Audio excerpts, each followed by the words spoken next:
In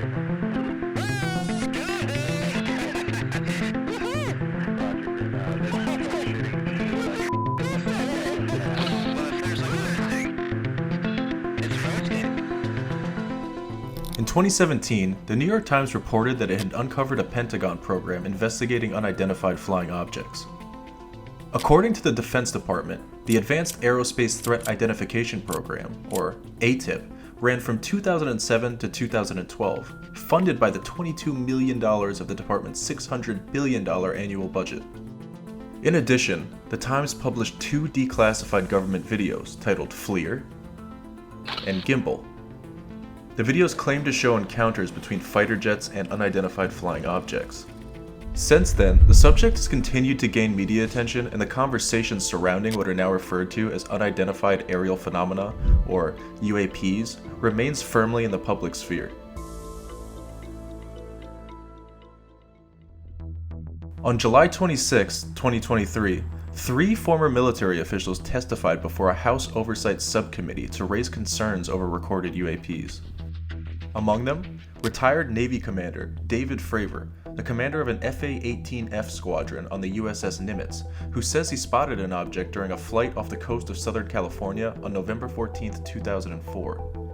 Footage of the incident, now widely known as the Tic Tac UFO, received significant media attention after the Navy confirmed the video's authenticity. What concerns me is that there's no oversight from our elected officials on anything associated with our government processing or working on craft.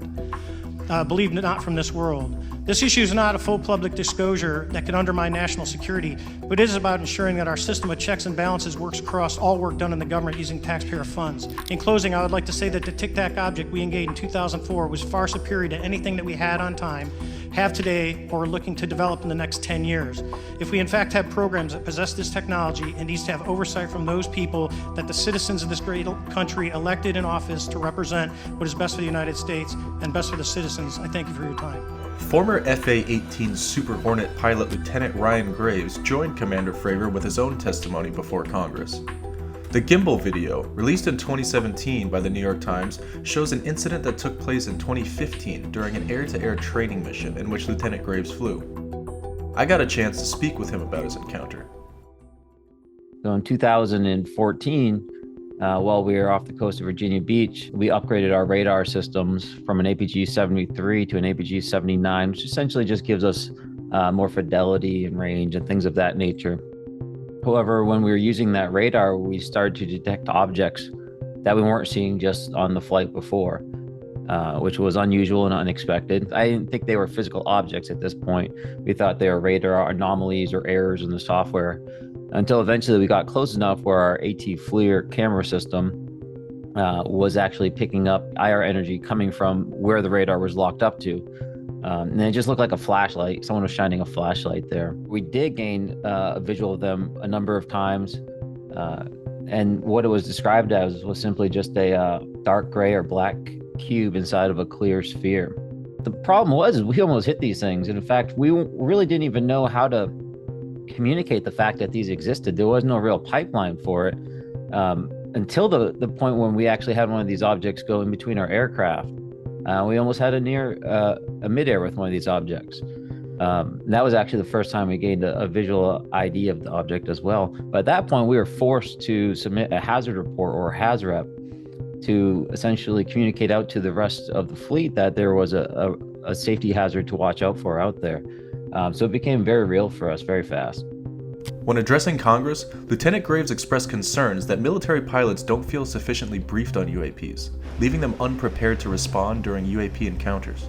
If UAP are foreign drones, it is an urgent national security problem.